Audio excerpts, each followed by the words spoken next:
శృతిస్మృతిపురాణానాం ఆలయం కరుణాలయం నమామి భగవత్పాదం శంకరం లోకశంకరం శంకరం శంకరాచార్యం కేశవం బాదరాయణం సూత్రభాష్యకృతౌ వందే భగవంతౌ పునః పునః.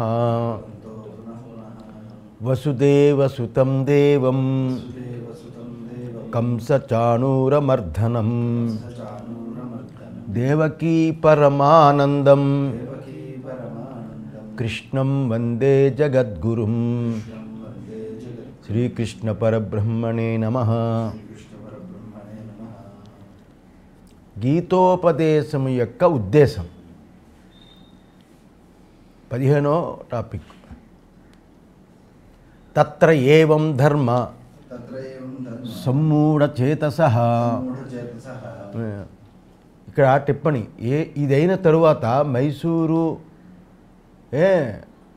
మరాఠీ వాటిలో తప్ప మిగిలిన ముద్రిత పుస్తకాలు అన్నింటిలోనూ మిథ్యాజ్ఞానవతః అనే మాట ఉంది. మహతి శోకసాగరే నిమగ్నస్య అర్జునస్య అన్యత్ర ఆత్మజ్ఞానాత్ ఉద్ధరణం అపశ్యన్ భగవాన్ వాసుదేవః తతః. ఇదైన తర్వాత కృపయా అని ఆనందగిరి, గుజరాతీ, వారణాసి, అలాగే నిర్ణయ ఇలా ఉంది. తం తతః అర్జునం అని మైసూరు పాటల్లో ఉంది. ఇలా అర్జునం ఉద్ధిదారయిషు ఆత్మజ్ఞానాయ అవతారయన్ ఆహ అశోచ్యాన్ ఇత్యాది. ఇది ఇలా ఉండగా ఉద్దదారీషు అని ఉంది కదా, అందులో ఉద్దదారీషు, ఇక్కడ ఉద్దదీర్షు అని ఆనందగిరి పాఠం. ఇది ఇలా ఉండగా ఈ విధంగా ధర్మాన్ని తెలియక ఏమీ తోచని బుద్ధితో కూడుకున్నవాడి టిప్పణి తప్పు తెలివిగలవాడి అని ఆనందగిరి, నిర్ణయసేంద్రుడు, ఇదేంటిది గుజరాతీ, వారణాసి పాఠాలకి ఒక అధికమైన విశేషాన్ని వేసుకోవాలి. ఇలా ఈ విధంగా ధర్మాన్ని తెలియక ఏమీ తోచని బుద్ధితో కూడుకున్నవాడి పెద్ద కల్లోల సాగరంలో మునిగి ఉన్న అర్జునుడికి ఆత్మజ్ఞానం తప్ప వేరే దేని వల్ల ఉద్ధారం కాదు అని గుర్తించాడు శ్రీకృష్ణ భగవానుడు. టిప్పణి: శోకమోహాలు సంపూర్ణంగా తొలగడానికి ఆత్మజ్ఞానం కావాలని నిశ్చయించాడు అని అర్థం. టిప్పణి: అలా నిశ్చయించి భగవంతుడైన వాసుదేవుడు అటువంటి శోకసాగరము నుండి అర్జునుణ్ణి కృపతో ఉద్ధరించాలని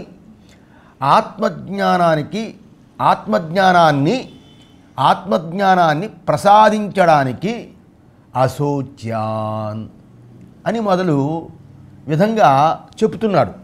భగవంతుడు చెబుతున్నాడు.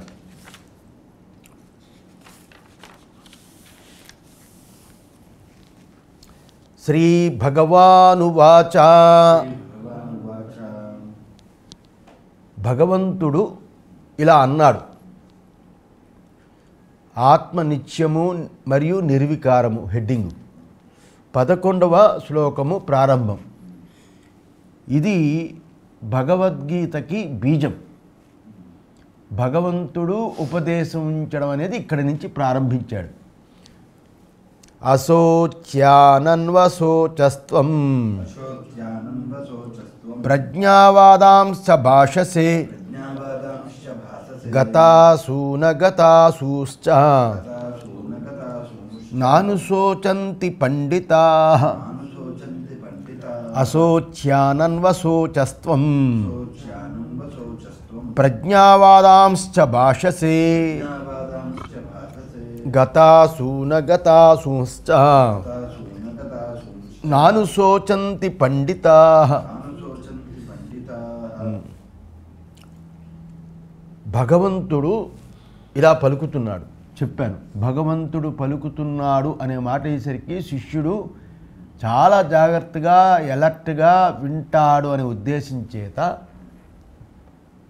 భగవంతుడు చెప్తున్నప్పుడు శ్రీ భగవాన్ ఉవాచ అని వ్యాస భగవానుడు మనకి చూపిస్తూ ఉంటారు. ఇక్కడ భగవంతుడు ఏమంటున్నాడు? నీవు శోకించదగని వాళ్ళ గురించి శోకిస్తున్నావు. అర్జునుడు చెప్తున్నాడు, నువ్వు శోకించదగని వాళ్ళ గురించి శోకిస్తున్నావు. ప్రజ్ఞావాదాంశ భాషసే, అంతేకాకుండా ప్రజ్ఞావంతుడు వలె మాట్లాడుతున్నావు. గతాసూంశ్చ నాను శోచంతి పండితాః.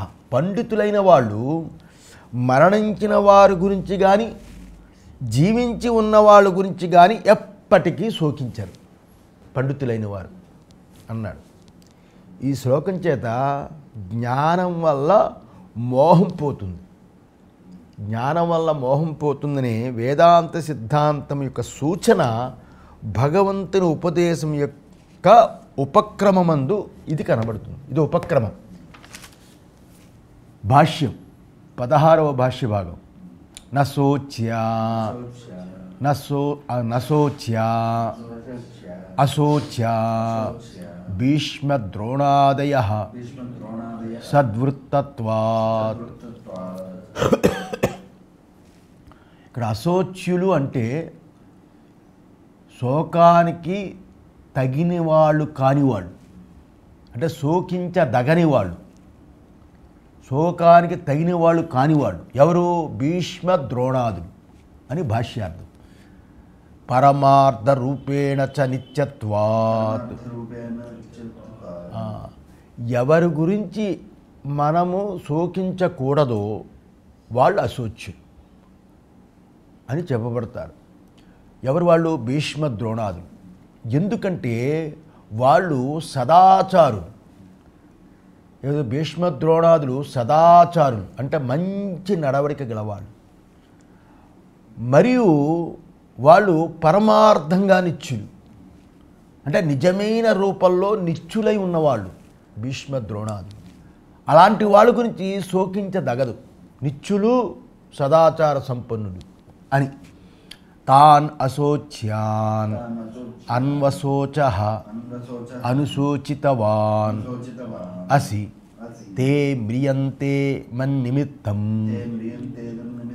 అహం తైః వినాభూతాః కిం కరిష్యామి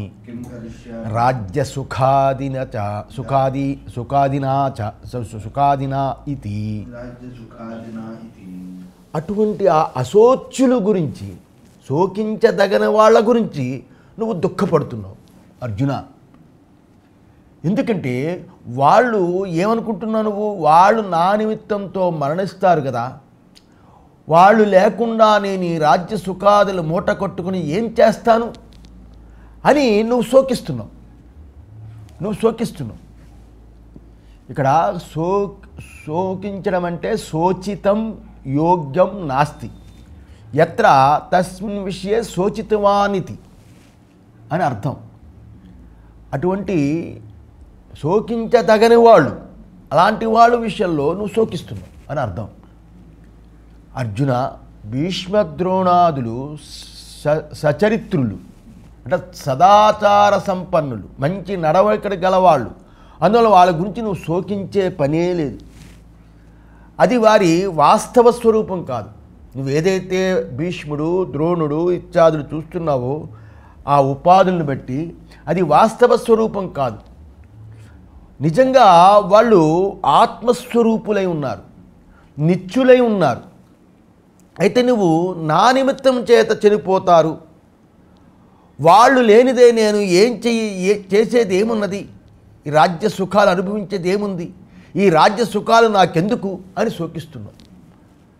ఇలా అర్జునుడు శోకించడం అంటే దుఃఖించడం అనేది అసాధారణ విషయం ఏమీ కాదు. అర్జునుడు శోకించాడంటే దుఃఖించడం. ఇలా అర్జునుడు శోకించాడా అని అసాధారణ ధర్మం ఏమి కాదు కదా. శోకించడం అనేది వాస్తవంగా మనమందరము అర్జునుడి కోవాకి చెందిన వాళ్ళమే.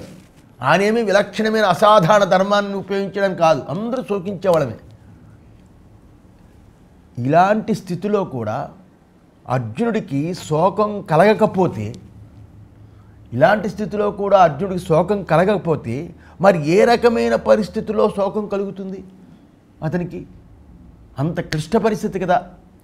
అర్జునుడి కోసం అర్జునుడి యొక్క శోకం మనం బాగా అర్థం చేసుకోవాలి. మన సానుభూతి కూడా అర్జునుడి యందు ఉంటుంది మామూలుగా తెలియక.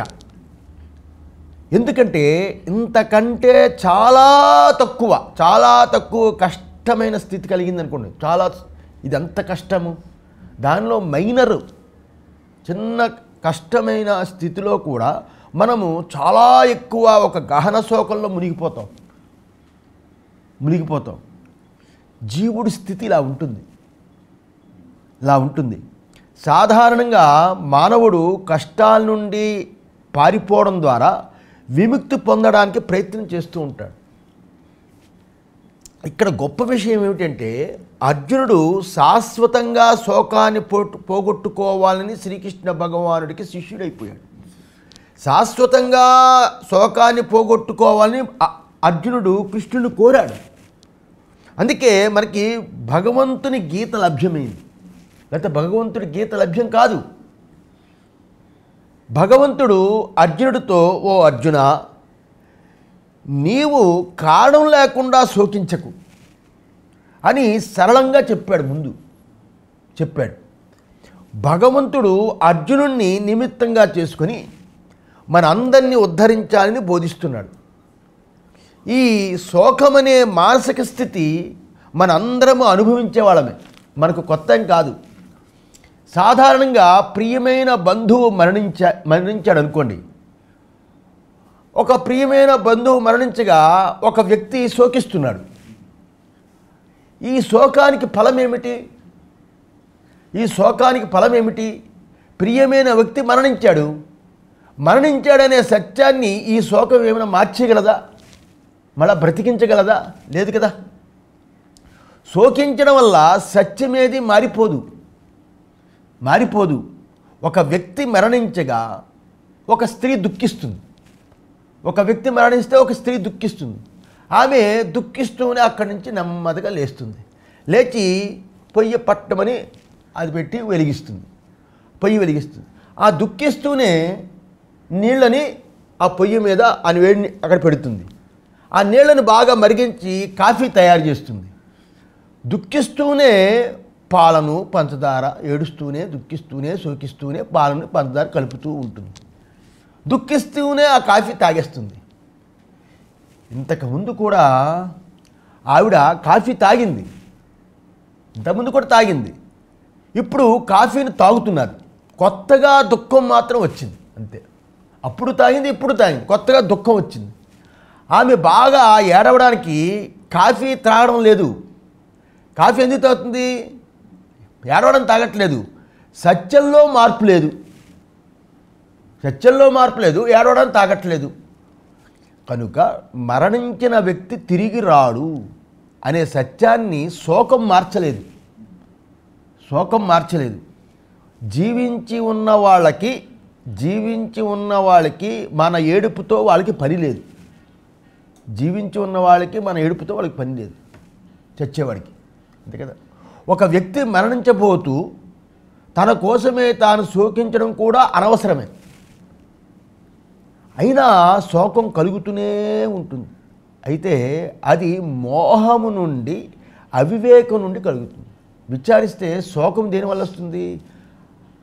మోహం, ఆ వ్యక్తి మీద మోహము నుండి, అవివేకం నుండి కలుగుతుంది. ఇటువంటి పరిణామ రూపమైన వస్తువు మార్పు చెందుతూ ఉంటుంది. ఆ శోకము, మోహం అలా మార్పు చెందుతూ ఉంటుంది. అలాంటప్పుడు మారుతున్నాయి అంటూ కూర్చుని శోకించడం ఎందుకు? ఇది పరిణామక్రమం. బాల్యము, యవ్వనము, ఆఖరికి మరణము. మార్పు కూడా మారిపోతూ ఉంటుంది.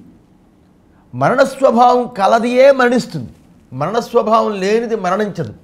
మరణస్వభావం కలదియే మరణిస్తుంది. కనుక మరణించేది మరణిస్తుంది, మరణించేదే మరణిస్తుంది. మరణించనిది ఎప్పుడు కూడా మరణించదు. మృత్యువుకి వశము కానిది సర్వదా ఉంటుంది, ఎప్పుడూ ఉంటుంది. మృత్యువుకి వశం కానిది. ఇక్కడ భగవంతుడు అర్జునుడికి శోకించవద్దు, భగవంతుడు ఏం చెప్తున్నాడు, అర్జునుడికి శోకించవద్దు అని సలహాని ఇచ్చాడని భావించకూడదు. ఇక్కడ సలహాని ఇవ్వలేదు. ఇలాంటి సలహా సముచితమైనది కూడా ఈ సందర్భంలో సరైనది కాదు. గీత బోధించింది కాబట్టి మనము దుఃఖించకూడదు. గీత చెప్పింది కాబట్టి కొత్త మతాలు వచ్చాయి. చస్తే శవం దగ్గర నవ్వాలి, ఏడవకూడదు. ఇది కొత్త మతాలు వచ్చాయి, వల్లకాడు మతాలు.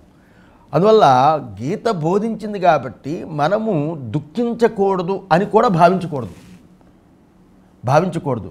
దుఃఖించడం సరికాదని శాస్త్రం ఎక్కడ బోధించలేదు. దుఃఖానికి కారణం లేదు అనేదే శాస్త్రం బోధిస్తుంది. సింపతికి ఏదో దుఃఖించవచ్చు, కానీ తదేకంగా దుఃఖించారనుకోండి, శాస్త్రము దుఃఖానికి కారణం లేదని శాస్త్రం చెప్తుంది. అంటే ఏంటి? శోకాన్ని విశ్లేషించి తెలుసుకోవాలని అభిప్రాయం. శోకం అంటే దుఃఖాన్ని విశ్లేషించి తెలుసుకోవాలని అభిప్రాయం. మళ్ళా చెప్తాడు భగవంతుడు భాష్యం, తం ప్రజ్ఞావాదాన్ ప్రజ్ఞవతాం బుద్ధిమతాం వాదాంచ వచనాని చ భాషసే. నీవు ప్రజ్ఞావాదాలని అంటే ప్రజ్ఞగల బుద్ధిమంతుల వాదాల్ని, అంటే జ్ఞానం ఉన్న బుద్ధిమంతుల వాదాల్ని, వచనాల్ని పలుకుతున్నావు. శోకిస్తే కాదు, శోకించడమే కాకుండా బుద్ధిమంతుల వాదాలు చెప్తున్నావు, వచనాలు పలుకుతున్నావు. వాదానచ వచనానిచ భాషసే పలుకుతున్నావు. తదేతత్ మౌఢ్యం పాండిత్యం చ విరుద్ధం ఆత్మని దర్శయసి ఉన్మత్త ఇవ ఇత్యభిప్రాయః. అటువంటి పరస్పర విరుద్ధమైన ఈ మౌఢ్యాన్ని అంటే ప్రజ్ఞగల బుద్ధిమంతులు వాదాన్ని చెప్తున్నావు, వచనాల్ని పలుకుతున్నావు. ఇటువంటి ఈ పరస్పర విరుద్ధమైన మౌఢ్యాన్ని, పాండిత్యాన్ని పిచ్చివాడి వలె ప్రదర్శిస్తున్నావు నా దగ్గర అని అభిప్రాయం. ఒక పిచ్చివాడులాగా, ఉన్మత్త ఇవ అన్నాడు, పిచ్చివాడి వలె ప్రవర్తిస్తున్నావు. యస్మాత్ గతాసూన్ గత ప్రాణాన్ మృతాన్ అగతాసూన్ అగత ప్రాణాన్ జీవతశ్చ నాను శోచంతి పండిత ఆత్మజ్ఞాః. ఎందుకంటే ప్రాణాన్ని పోగొట్టుకున్న వారిని అంటే చనిపోయేవారిని పోగొట్టుకోకుండా ఉన్నవారిని అంటే సజీవంగా ఉన్నవారిని, వీళ్ళ గురించి పండితులు అంటే ఆత్మజ్ఞ అన్నాడు. అంటే ఆత్మజ్ఞానులు శోకించారు. చనిపోయే వాళ్ళ గురించి కానీ సజీవంగా ఉన్న వాళ్ళ గురించి కానీ పండితులు అంటే ఆత్మజ్ఞానులు శోకించరు. ఆత్మజ్ఞానులు శోకించరు. నారు శోచంతి. పండా ఆత్మవిషయా బుద్ధి ఏషాం తేహి పండితాః. అంటే పండిత అంటే ఆత్మజ్ఞాః అన్నారు. పండితులు అంటే ఆత్మజ్ఞానులు. ఎందుకు పండిత అంటే ఆత్మజ్ఞానులు అన్నాము? పండా ఆత్మవిషయ. ఇక్కడ పండ అంటే ఆత్మవిషయమైన బుద్ధి. అటువంటి బుద్ధి ఏషాం తేహి పండితాః. అటువంటి ఆత్మవిషయమైన బుద్ధి ఎవరికి ఉందో వాళ్ళు కదా పండితులు. పండితులు అంటే శాస్త్రాలు చదువుకున్నవాడు కాదు, ఆత్మజ్ఞానమైన బుద్ధి ఎవరికి ఉందో అలాంటి పండితులు అంటున్నాను నేను. అందుకే ఆత్మజ్ఞానులు శోకించరు. అందువల్ల పండ అంటే ప్రాజ్ఞ, సా జ్ఞాత యస్య సహ పండిత. అంటే ఏంటి? పండ అంటే జ్ఞానము, ఆత్మ యొక్క జ్ఞానము కలవాడు పండితుడు. ఎందువల్ల బృహదారణ్యం 3:5-1 పాండిత్యం నిర్విద్య ఇది శృతే.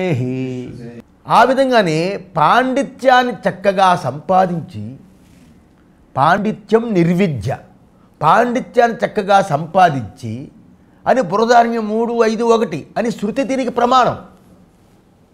పాండిత్యాన్ని పొద్దున చెప్పుకున్నాం కదా, ఆత్మలాభం, ఆత్మజ్ఞానం. ఇలా పండితులు, పామరులు ఈ లోకంలో మానవుల్ని 2 రూపాలుగా చూస్తాం. మనం 2 రూపాలుగా చూస్తాం. లౌకిక విద్యలు చదివినవాడు పండితుడు అంటాం కదా లోకంలో. శాస్త్రాలు, పురాణాలు చదివిన వాళ్ళు పండితుడు. లౌకిక వైదిక విషయాలు, లౌకికమైనవి వైదిక విషయాల్ని బాగా తెలిసినవాడు పండితులు అంటాం. అలాగే వాగ్నేయులు, విమర్శకులు పండితులని ప్రసిద్ధంగా ఉంది. దీనిని తెలియని వాళ్ళని, ఇవేమీ తెలియని వాళ్ళని వీడు పామరుడా అంటాం, పామరులు అని పిలుస్తాం. అయితే వేదాంతంలో ఇలాంటి పండితుల్ని అజ్ఞానులు అని పిలుస్తారు. ఇలాంటి పండితులందరినీ అజ్ఞానులు అని పిలుస్తారు. ఎందుకంటే దేహాదిషు అనాత్మసు అహమస్మీతి ఆత్మబుద్ధి అవిద్య, బ్రహ్మసూత్రం 1:3-2 వస్తుంది. అంటే ఏంటి? తాను కాని దేహాలలో నేను అనే జ్ఞానం అనుకోవడమే అవిద్య అన్నాడు. అక్కడ 1:3-2 దేహము, ఇంద్రియాలు, మనస్సు, బుద్ధి, అహంకారము, చిత్తము, ప్రాణము వీటి యొక్క సంఘాతము పంచభూతాలతో ఏర్పడింది. ఇవన్నీ కేవలము అనాత్మీయే కానీ ఆత్మ కాదు. ఆత్మ అంటే తాను అంటే స్వరూపం అని అర్థం. పై చెప్పిన పండితుల దగ్గర నుండి, ఇప్పుడు అంతా చెప్పాం కదా, ఈ పండితుల దగ్గర నుండి పామరుల వరకు ప్రతి ఒక్కరూ ఈ శరీరాదులు తాను అని తెలుసుకుని వ్యవహారం చేస్తున్నారు కదా. ఇది సార్వత్రిక అవిద్య, ఇది సార్వత్రికమైన అవిద్య. ఈ అవిద్య కొంతమందికి మాత్రమే ఉంటుందని కాదు. ఎందుకంటే మరేమంటే అందరికీ ఉన్నటువంటిది ఈ అవిద్య. కనుక దేహాదుల్లో నేను అనేది సార్వత్రిక అవిద్య అయింది. ఈ అవిద్య ఆత్మవిద్య చేతనే నాశనం అవుతుంది. అయితే ఈ ఆత్మవిద్యని బోధించే వేదాంతములో మాత్రము పైన తెలిపిన పండితులను అజ్ఞానులు, అవిద్యావంతులు పిలుస్తారు. పైన పండితులందరినీ అజ్ఞానులు, అవిద్యావంతులు అని పిలుస్తారు అక్కడ ఆత్మవిద్యను బోధించే వేదాంతంలో. మరి అలాగైతే నిజమైన పండితులు ఎవరంటే ఆత్మజ్ఞానులే నిజమైన పండితులు. దేహేంద్రియాదులు తాను కాను, ఈ దేహేంద్రియాదులు తాను కాదు అని, పరబ్రహ్మమే తాను అని తెలిసిన వాళ్ళే వేదాంతంలో పండితులు. సకల భాషల్లోనూ కూడా పండితులైనటువంటి వారిని లోకల్లో పండితులను పిలుస్తారు. వీళ్ళు కూడా దేహాభిమానమే ఉంటుంది. ఎన్ని భాషాభిమానం ఎంత ఉన్నా వాళ్ళకి దేహాభిమానం ఉంటుంది. ఉండడం వల్ల వాళ్ళు పండితులు కాని వాళ్ళే. వీళ్ళకి కూడా శోకమోహాలు ఉంటాయి, వీడికి రాగద్వేషాలు ఉంటాయి. ఆత్మ గురించి, బ్రహ్మము గురించి తెలుసుకున్న వేదాంతులు, వేదాంతాన్ని ఉపన్యాసం చేసేవాళ్ళు వాళ్ళు కూడా పండితులు కాని వాళ్ళే. వేదాంతాన్ని ఉపన్యాసం చేసిన వాళ్ళు కూడా పండితులు కాని వాళ్ళే. అయితే ఆత్మయే తాను, బ్రహ్మమే తాను అని అనుభవంతో తెలుసుకున్నవాడే పండితుడు. ఇది సమ్యక్ దర్శన రూపమైన అనుభవ పర్యవసానమైన నిజమైన పాండిత్యం. అటువంటి పాండిత్యం అంటే ఆత్మజ్ఞానాన్ని నిర్విద్య, నిశ్చయంగా పొంది అని బృహదారణ్యం చెప్పి పరమార్థతః తు నిత్యాన్ అశోచ్యాన్ అనుశోచసి అథో మూఢః అసి ఇతి అభిప్రాయః. అయితే నిజానికి నిత్యులుగా ఉన్నారు భీష్మద్రోణాలు. నిజానికి నిత్యులుగా ఉండడం చేత అశోచ్యులుగా ఉన్న వారిని గురించి శోకిస్తున్నాం. శోకిస్తున్నావు, అందువల్ల మూఢుడివై ఉన్నావని నా అభిప్రాయము అన్నాడు. మూఢుడివై అంటే టిప్పణి. శోకమోహాలని అర్జునుడు శ్రీకృష్ణుడికి చూపెట్టుకున్నాడు. శోకమోహాలు అని అవతరణకి ఆధారంగా ఈ శ్లోకం ఉందని భావం. ఆ అవతరణకి ఉంది కదా, ఆ ఆధారంగా ఈ శ్లోకం ఉందని భావం. అందువల్ల మూఢుడివే ఉన్నావు అని అన్నాడు. అథో మూఢః అసి అని ఇది అభిప్రాయ. ఇది భగవంతుడు ఉపదేశంలో ప్రారంభ శ్లోకం. ఇది ప్రారంభ శ్లోకం. అర్జున, నీవు శోకించదగిన వారి గురించి శోకిస్తున్నావు, ప్రజ్ఞావంతుల మాటలు పలుకుతున్నావు కూడా. ఇలా నీ ప్రవర్తనలో పరస్పర విరుద్ధములైన పాండిత్యము, మూర్ఖత్వం కూడా ఒకే మారు కనిపిస్తున్నాయి. పాండిత్యం కనిపిస్తుంది, మూర్ఖత్వం కనిపిస్తుంది. ప్రజ్ఞావంతులైన మహనీయులు శాస్త్రం చేత, గురువుల చేత ఆత్మతత్వాన్ని తెలుసుకుంటారు. తెలుసుకుని ఎప్పటికీ ఎవ్వరి కోసం శోకించరు. ఆత్మ యొక్క పరమార్థాన్ని తెలుసుకున్న వాళ్ళకి మోహం ఎక్కడిది, శోకం ఎక్కడిది అని శృతి చెప్తుంది. తత్రకో మోహ కశోక అని శృతి చెప్తుంది. నీవు జ్ఞానుల్లాగా ధర్మాధర్మాల వివేకానికి సంబంధించిన మాటలు చెప్తున్నావు. నువ్వు జ్ఞానుల్లాగా, కానీ శోకం నిన్ను ఆవేశించేసింది. అందువల్ల దానివల్ల ఏమైంది? ఎలా తప్పించుకోవాలి, ఈ శోకం నుంచి ఎలా తప్పించుకోవాలి అని నువ్వు చింతిస్తున్నావు. నీకు భీష్ముడు మొదలైన వాళ్ళ యొక్క నీ యొక్క నైజ స్వభావం నీకు తెలియట్లేదు. భీష్ముడు మొదలైన వాళ్ళ యొక్క నీ యొక్క నైజ స్వభావం తెలియట్లేదు.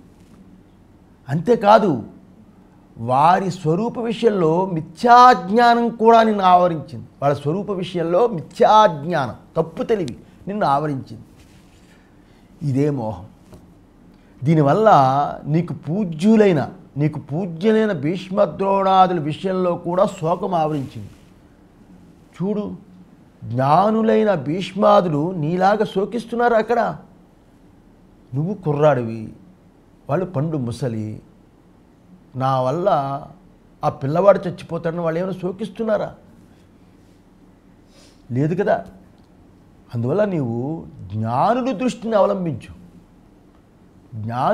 అవలంబించు. అప్పుడు ధర్మాధర్మాల విషయాల్లో నీకు భ్రాంతి కలగదు. ఇది భగవంతుడి యొక్క ఉపదేశం. గీతని పారాయణ చేసేవాళ్ళు ఈ శ్లోకాన్ని గీతామంత్రానికి బీజం అంటారు. ఈ శ్లోకం పారాయణ చేసేవాడు భగవంతుడు శోకమోహాన్ని తొలగించడానికే బయలుదేరాడు అని ఈ శ్లోకంలో బీజరూపకంగా కనిపిస్తుంది. దీని చేత ఇక గీతోపదేశం ఒక వృక్షంలా వృద్ధి చెందుతూ ఉంటుంది. ముముక్షువులు ఈ ఉపదేశాన్ని సావధానంగా విని మననం చెయ్యాలి. శోకమే కారణం మోహానికి. అందువల్ల అలాంటి వాళ్ళకి సంసార బీజమైన శోకమోహాలు మళ్ళా తలెత్తకుండా సమూలంగా నశించిపోతాయి. అశోచ్యానన్వశోచస్త్వం ప్రజ్ఞావాదాంశ భాషసే అని గీత ఉపక్రమం. ఇక్కడ ప్రజ్ఞావంతుడు వలె మాట్లాడుతున్నావు అన్నాడు. అయితే మూఢుడు వలె శోకిస్తున్నావు. గొప్పగా ఉన్నాయి నీ మాటలు, ఏడుపు మాత్రం మూఢుల్లాగా ఉన్నాయి అనే దానిలో జ్ఞానం వల్ల మోహం పోతుంది పోతుందనే వేదాంత సిద్ధాంతం యొక్క సూచన ఇచ్చాడు భగవంతుడు. భగవంతుని ఉపదేశం యొక్క ఉపక్రమంలోనే కనిపిస్తుంది. అందువల్ల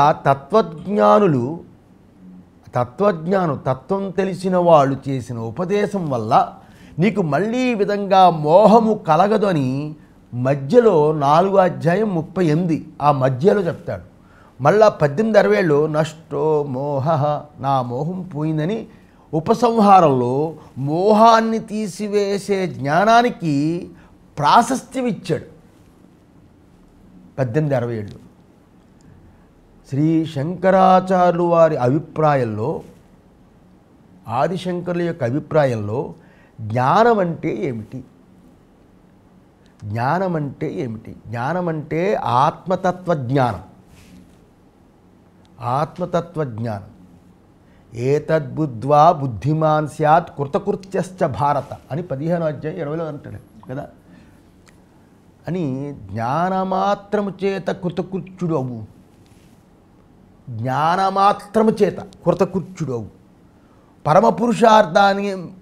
పరమపురుషార్థమునే దాని ఫలమని అక్కడ చూపించాడు. అంటే మోక్షమే దాని ఫలమని. అందువల్ల కర్మలన్నీ చిత్తశుద్ధి గురించి చెప్పడం వల్ల ఇలా వాక్య పర్యాలోచన ద్వారా విషయ నిర్ధారణ చేయవారికి ఈ తాత్పర్యంగా కనిపిస్తాయి. కర్మలన్నీ దేనికి చెప్పాడు? చిత్తశుద్ధి కోసమే చెప్పాడు, శోకాన్ని పోగొట్టడానికి కాదు. శోకం పోగొట్టడానికి ఆత్మతత్వజ్ఞానమే. అందుకే స్టార్టింగ్లోనే అశోచ్యానన్వశోచస్త్వం ప్రజ్ఞావాదాంశ భాషసే అన్నాడు. ఇలా ఈ లింగాలను ఉపయోగించుకొని ఆచార్యులు వారి భాష్యాన్ని అనుగ్రహించారు. కనుక తాత్పర్యం సరి అయినదనే దాన్ని తెలుసుకోవడానికి ఇక్కడ మనం ఈ చర్చ చేసుకున్నాం. చెప్పవలసింది ఒక పావుగంట ఇంపార్టెంట్ది ఉంది. ఇది ఒక అద్భుతమైన శ్లోకం, భగవద్గీతకి బీజం. ఈ బీజమైన శ్లోకం మీద మిగతా 699 శ్లోకాలు వచ్చాయి.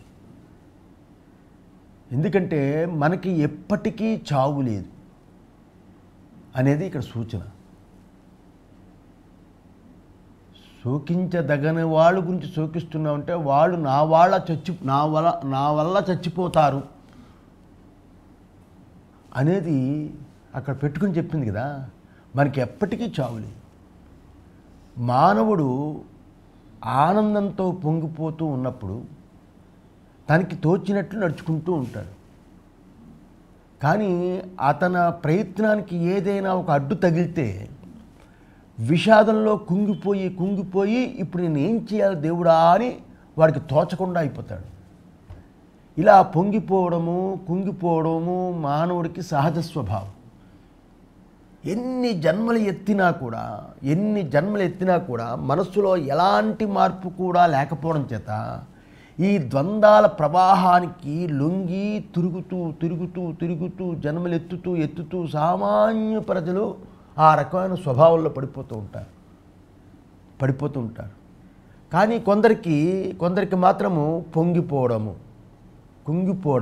అనే వాటి మధ్యలో మరో భావం రేకెత్తుతూ ఉంటుంది కొంతమందికి. ఆ మరో భావం ఏంటో తెలుసా? మొదటిది ఇలాంటి సమయంలో నా నిజమైన కర్తవ్యం ఏమిటి? ఇలాంటి సమయంలో ఇంకో భావం కొంతమందికి రేకెత్తుతుంది కదా, ఆ భావం మాట. ఇలాంటి సమయంలో నా నిజమైన కర్తవ్యం ఏమిటి? ఇక రెండవది ఏంటి? ఇలా సుడిగాల్లో తిరిగే ఆకుల్లాగా తిరగడం నాకు ఇష్టం లేదు. నా కర్తవ్యాన్ని తెలుసుకుని దాన్ని ఆచరిస్తాను. శతాయువు కానీ గతాయువు కానీ నాకు ధర్మమే కావాలి అని రెండోది. ఇక మూడోది ఏంటి? దాన్ని బోధించే మహనీయుడే నా గురువు. అటువంటి దాన్ని బోధించేవాడే నా గురువు. నేను ఇలాంటి గురువుకి శిష్యుడినై అతన్ని సేవించి ధర్మాన్ని తెలుసుకుని ఆచరిస్తాను. ఈ భావన ఎవడి మనసులో మెరుస్తుందో అతడే ఉపదేశానికి అధికారి. ఇంకా అంతకంటే గచ్చింతరం లేదు. ఎవరికి పడితే అది చెబితే ఇది చాలా సున్నితంగా మామూలు విషయంగా తీసేస్తాడు. పురాణం విన్న అలవాటైన వాళ్ళలాగా తీసేస్తాడు. ఇప్పుడు 60-70 ఏళ్ళు ముసలాళ్ళకి రామాయణంలో ఉన్న ధర్మ విశేషాలు చెప్తే ఉపయోగం ఉంది? పిల్లలకి చెప్పాలి. అలాగైపోతుంది వేదాంతం ఆ అధికారం లేని వాడికి. కనుక అలాంటి వ్యక్తికి జ్ఞానులు తప్పకుండా పరమార్థాన్ని బోధిస్తారు. ఈ 3 భావాలు అర్జునుడికి కురుక్షేత్రంలో ఒకదాని తర్వాత ఒకటి పొడచూపాయి, బయటపడ్డాయి. భగవంతుడా, నాకు ధర్మం ఏదో తెలియడం లేదు. ఇప్పుడు నేను యుద్ధం చేసి గురువుల్ని, పెద్దల్ని, బంధువుల్ని చంపి అయినా రాజ్యాన్ని ఏలడం ఉత్తమమా, లేదా భిక్షమెత్తాలన్నా నాకు చింత లేదు. ఇలాంటి హింసతో కూడుకున్న యుద్ధం వల్ల దొరికే రాజ్యభోగం నాకు వద్దు అని వెనుతిరిగేది మేలా, యుద్ధం చేయడం మేలా? నిన్ను శరణ పొందిన నాకు స్వధర్మాన్ని ఉపదేశించు అని బ్రతిమాలాడు అర్జునుడు. శ్రీకృష్ణ పరమాత్మని బ్రతిమాలాడు. అర్జునుడికి మనోవృత్తి మూలమైన శోకమోహాల్ని పోగొట్టకుండా కేవలం ధర్మ ఉపదేశం చేత అతని యొక్క విషాదాన్ని పోగొట్టలేమని భగవంతుడు అర్జునుడు చూసి గ్రహించాడు. ధర్మం చెప్తే ఆ శోకాన్ని పోగొట్టలేమని భగవంతుడు గ్రహించాడు. అందుకే సమూలంగా శోకమోహాలు తొలగించాలి అర్జునుడికి. ఆ శోకమోహాలు తొలగించే తత్వోపదేశాన్ని చెప్పాలి అని ప్రారంభించాడు. అర్జునుడు అడిగిందేంటి? అర్జునుడు అడిగింది తత్వజ్ఞానం కాదు. అర్జునుడు అడిగింది కేవల ధర్మ విచారమే కదా. అర్జునుడు అడిగింది కేవలం ధర్మ విచారం అయినా కూడా విధి నిషేధ రూపమైన ధర్మోపదేశం చేత అర్జునుడి మనసు స్థిమితమయ్యే స్థితిలో లేదు అక్కడ. ఎందుకంటే దాన్నైనా దాటిపోయే స్థితిలో ఉన్నాడు, అంత శోకమోహంతో ఉన్నాడు. అందువల్ల ధర్మోపదేశం చేస్తే అర్జునుడు మనసు స్థిమితమయ్యే స్థితిలో లేదు అక్కడ. శాస్త్రంలో తెలిపిన ధర్మాన్ని చెయ్యాలి అనేది అర్జునుడికి తెలియకపోలేదు. మహాశాస్త్రవేత్త, ధర్మాత్ముడు, ధర్మయుద్ధం చేసేదే సరైనదని అతడు నిశ్చయించుకున్నందుకే అతడు రథాన్ని ఎక్కి సైన్యం ముందు నిలబడ్డాడు అర్జునుడు. కానీ స్వజనులని గురువుల్ని చూశాడు. చూసి వీళ్ళు చంపేది ధర్మమా అని అప్పుడు ఆలోచన వచ్చింది. గురువులంటే తక్కువ కాదు కదా, తాతలంటే తక్కువ కాదు కదా, మామలంటే తక్కువ కాదు కదా. ఇలాంటి వాళ్ళందరినీ చూసి వీళ్ళు చంపేది ధర్మమా, పిల్లనిచ్చిన మామ, తాత, గురువులు ధర్మమా అని ఆలోచించాడు. వాళ్ళని చంపవచ్చని బోధించే శాస్త్రము ఎలా అవుతుంది? బోధించేది శాస్త్రం ఎలా అవుతుంది? వాళ్ళు కూడా చంపాయి అని బోధించింది అనుకో శాస్త్రం, అది శాస్త్రం ఎలా అవుతుంది? అవి చాలా విలువైన వ్యక్తులు కదా వాళ్ళు అని సంశయం పుట్టింది అర్జునుడికి. అందువల్ల అతను అడిగే ప్రశ్నకి విధి నిషేధాలకి ఆధారమైన తత్వాన్ని తెలియచేయకపోతే విధి నిషేధాలకి ఆధారమైన తత్వం, విధి నిషేధాలతో కూడుకున్న ఆ ధర్మాధర్మాలకి సాధారణమైన తత్వం ఏదైతే ఉందో, ధర్మాధర్మాలకు అతీతమైన తత్వం, అటువంటి అతీతమైన తత్వాన్ని తెలియజేయకపోతే పూర్ణమైన సమాధానం ఇచ్చినట్లు అవ్వదు అనుకున్నాడు అర్జునుడు, శ్రీకృష్ణుడు. అందుకే ఇక్కడ శంకర భగవత్పాదులు మిథ్యాజ్ఞానము వల్ల గొప్ప శోకసాగరంలో మునిగిన అర్జునుడికి అని పెట్టాడు అవతరికలు. మిథ్యాజ్ఞానం, తప్పు తెలివి చేత చాలా గొప్ప శోకసాగరంలో మునిగిపోయాడు అర్జునుడు. అటువంటి అర్జునుడికి ఆత్మజ్ఞానం తప్ప మరేది అతన్ని ఉద్ధరించలేదని, అటువంటి సాగరం నుండి అర్జునుడిని ఉద్ధరించాలని కృపతో భగవంతుడు ఆత్మజ్ఞానానికి అశోచ్యాన్ అని ప్రారంభించాడని భాష్యంలో చెప్పాడు కదా. ఇవాళ అదే చెప్పుకున్నాం. అందులో తత్వజ్ఞానం యొక్క కార్యం ఏమిటి అనే సంగతిని మొదట మనం తెలుసుకోవాలి. దాని కార్యం ఏమిటి? తత్వజ్ఞానం ఏం చేస్తుంది? తత్వజ్ఞానం కలిగితే అది తెలుసుకోవాలి. ఎందుకంటే మనం మోహము చేత తత్వాన్ని తప్పుగా తెలుసుకొని దానివల్ల ఎన్నో రకాలైన శోకాల్ని అనుభవిస్తూ ఉన్నాం. తత్వం అంటే నిజమైన వస్తువు, తత్వస్వరూపం. తత్వాన్ని తత్వంగా తెలుసుకోకుండా దాన్ని వేరుగా తప్పుగా తెలుసుకోవడం వల్ల దానివల్ల ఎన్నో రకాల శోకాలు అనుభవిస్తూ ఉంటాం. ఇది మంచిది, ఇది నాకు కావాలి అని దాన్ని సంపాదించడానికి వెళితే దాన్ని పొందడం వల్ల దుఃఖం కలిగితే అయ్యో ఇలా అయింది కదా, ఎంత కష్టపడ్డాను, ఎన్ని ప్రయత్నాలు చేశాను, సంవత్సరాలు కష్టపడ్డాను అది సంపాదించాలని. కానీ సంపాదించిన తర్వాత దానివల్ల నాకేమైంది, దుఃఖమే అయిపోయింది కదా, పిల్లలు పాడైపోయారు, అందరూ పాడైపోయారు, సంసారం నన్ను వదిలేసింది, నా డబ్బు పట్టుకుపోయింది అని దుఃఖం కలిగితే అయ్యో ఇలా అయింది కదా అని ఏడుస్తాం. ఇది చెడ్డది అని భావించి అన్ని విధాల ప్రయత్నం చేసి దాన్ని దూరం చేసుకోవాలని తెలుస్తాం. తలిచి చివరికి అయ్యో దీన్ని పోగొట్టుకుంటున్నాను కదా అని మళ్ళీ చింతిస్తాం కదా. ఇది కదా మనిషి వాతావరణం. కనుక ఇదే శోకమోహాల యొక్క స్వరూపం. మోహంతో చేసిన దానికన్నిటికీ శోకమే ఫలము. అది ఫండమెంటల్ రూల్. మోహంతో చేసిన ప్రతి పనికి శోకమే ఫలము, శోకమే ఫలము. కనుక శోకం పోగొట్టడానికి మోహం పోగొట్టడమే ఉపాయం. మోహం పోకపోతే శోకం తొలగిపోదు. అందులో తత్వజ్ఞానము మోహాన్ని పోగొడుతుంది. శోకము కార్యము, మోహము కారణము.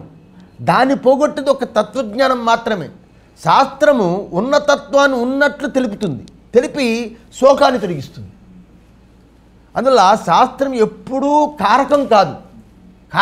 కారకం కాదంటే మనల్ని ఇలా చెయ్యి, నువ్వు ఇలా చెయ్యి అని కర్మని ప్రేరేపించదు శాస్త్రం. చేసేవాళ్ళు ఎప్పుడూ మనమే చేస్తూ ఉంటాం. ఇలా చెయ్యని శాస్త్రించదు, మనమే చేస్తూ ఉంటాం.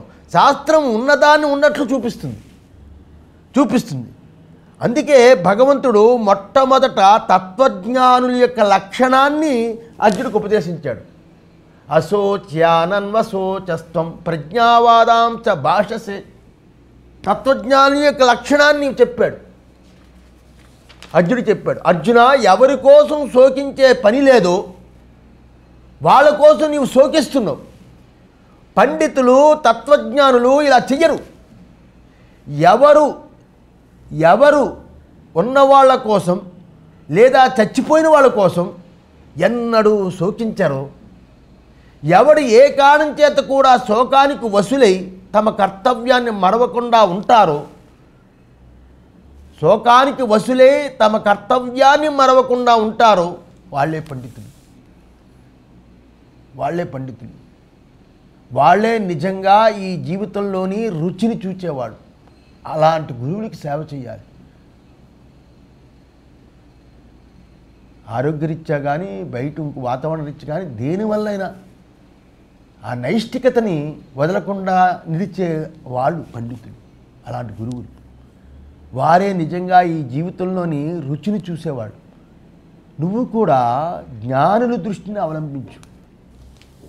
అప్పుడు నీకు కర్తవ్యం తనకు తానే స్ఫురిస్తుంది. నేను చెప్పడం కాదు, స్ఫురిస్తుంది అని భగవంతుడు ఉపదేశిస్తున్నాడు. అయితే అర్జునుడి ముందు తాండవించే సమస్య ఏమిటి? ఇక్కడ అర్జునుడికి ముందు ఆయనలో తాండవిస్తున్న సమస్య ఏమిటి? దేనిలో ఆయనకి మోహం కలిగింది? ఈ ప్రశ్నకి జవాబుని మొట్టమొదట మనం తెలుసుకోవాల్సి ఉంది. దేనిలో మోహం కలిగింది? ఆయన మనసులో తాండవిస్తున్న సమస్య ఏమిటి? ఇటువంటివి ఇక్కడ మనం తెలుసుకోవాలి. ఇప్పుడు మనం ఒక ఘోర యుద్ధంలో పాల్గొంటున్నాం అనుకోండి, చాలా ఘోరమైన యుద్ధంలో పాల్గొంటున్నాం.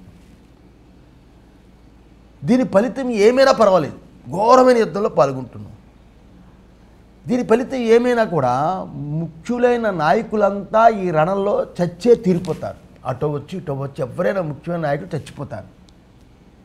మన వాళ్ళు ఎవరైనా లోకప్రియులైన ధర్మాత్ములైన భీష్మ ద్రోణాదులు కూడా చచ్చిపోవచ్చు. మహాపాపాత్ములు, కులద్రోహులు అయి ఉన్న దుష్టులు కూడా చనిపోతారు.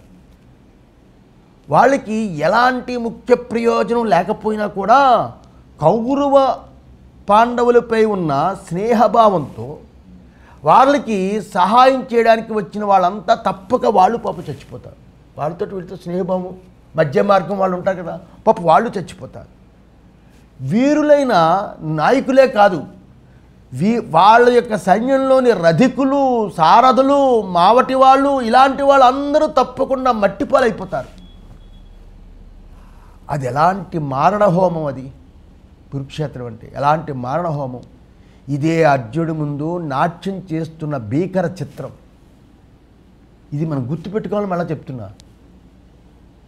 ఎందుకంటే వేదాంతంలోకే వెళ్ళిపోయి ఉంటే ఆ శోకం యొక్క విలువ తెలియదు. అందువల్ల వేదాంతమే వింటే వేదాంత పదాలతోటి చెరుపురు ఆటలాడుతుంది. ఒక రోజుకి ఈ శ్లోకం బాగుంటుంది, రేపు ఒకరోజు ఇంకో శ్లోకం, ఇంకో రోజు, అలాగే ఈ శ్లోకం మర్చిపోయి మిగతా శ్లోకాలు రోజులు మారిపోతూ ఉంటాయి. అర్జునుడిలో ఉన్న భీకరమైన పోరాటంతో కలిగిన శోకం ఇది. అర్జునుడి ముందు నాట్యం చేస్తున్న భీకర చిత్రం ఇది. ఇటువంటి ఈ భీకర దృశ్యాన్ని ఎలాగూ తుడిచివేసుకోలేం. దానివల్ల కలిగే అనర్థాలకి అన్నిటికీ తానే భాగస్వామి అంటూ ఒకే విధంగా అర్జునుడు ఇలా చింతిస్తున్నాడు. అందువల్ల భగవంతుడు ఈ చావు అనే మోహాన్ని మొట్టమొదట పోగొట్టాలి అని అనుకున్నాడు. పోగొట్టాలి అని అనుకుని ఇలా ఉపదేశిస్తున్నాడు. ఏమని? అవతరణిక. కుతః తే అశోచ్యాః యతః నిత్యాః.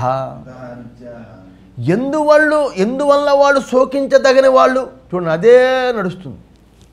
అంటే శోకం అనేది ఆయనకి ఎందుకు అంతలా వచ్చిందో మనం విశ్లేషణ చేసుకుంటే చచ్చేలోపుకి మనకి యుద్ధరంగంకి వెళ్ళకపోవచ్చు, కానీ సంసారమే చాలా పెద్ద యుద్ధం. ఎవరు ముందు ఎవరు వెనక, కన్నవాళ్ళో, పిల్లల, భార్య, లేకపోతే భర్త, లేకపోతే మరణాల, మానభంగాల, ఆస్తి నష్టమా, ఏదో ఒకటి ఒక కెరటంలో కొట్టుకుపోవాల్సి వస్తుంది జీవితంలో. అందువల్ల దీన్ని పెట్టుకోవాలి. కుతః తే అశోచ్యా, ఎందువల్ల వాళ్ళు అశోచ్యులు అంటే శోకించదగని వాళ్ళు అని ప్రశ్న. యతః నిత్యాః అన్నాడు. నిత్యులు అవడం వల్ల, నిత్యులై ఉన్నారు కాబట్టి శోకించదగని వాళ్ళు. టిప్పణి. ఆత్మ నిత్యమై ఉంది. ఆ నిత్యమై ఉండడం వల్ల భీష్మాదులు అశోచ్యులు, శోకించదగని వాళ్ళు. ఆత్మ చావదు కదా అని పూర్వశ్లోకంలో ఇచ్చి ఉన్న వ్యాఖ్యానానికి ఈ శ్లోకంలో ఆధారం దొరికినట్టు భావం. కథం, ఏ విధంగా నిత్యులు వాళ్ళు ఏ విధంగా నిత్యులు? నత్వేవాహం జాతునాశం నత్వం నేమే జనాధిపాః నచైవ న భవిష్యామః సర్వే వయమతః పరం నత్వేవాహం జాతునాశం నత్వం నేమే జనాధిపాః నచైవ న భవిష్యామః సర్వే వయమతః పరం. అర్జున, నేను కానీ నీవు కానీ యుద్ధభూమి యందు ఉన్న ఈ రాజులు కానీ ఒకప్పుడు లేని వాళ్ళం కాము. నేనవ్వచ్చు, నువ్వవచ్చు, యుద్ధరంగంలో ఉన్న ఈ రాజులు అవ్వచ్చు. వీళ్ళెవ్వరూ ఒకప్పుడు లేని వాళ్ళు కాదు. నా చైవ నా భవిష్యామి సర్వే వయమతః పరం. ముందు కూడా లేకుండా పోరు. ముందు కూడా లేకుండా ఉన్నవాళ్ళం కాదు అంటే ఎప్పుడూ ఉన్నవాళ్ళమి. ఎలా నిత్యులు అని అడిగారు కదా. ఇది ఎప్పుడూ రాజులు కానీ నువ్వు కానీ నేను కానీ పుట్టకముందు లేని వాళ్ళం కాదు. మరణించిన తర్వాత కూడా లేకుండా పోవు అంటున్నాడు శ్రీకృష్ణ పరమాత్మ. అద్భుతమైన భాష్యం. సహనా భవతు సహనో భునక్తు సహ వీర్యం కరవావహై తేజస్వినావధీతమస్తు మా విద్విషావహై. ఓం శాంతి శాంతి శాంతి.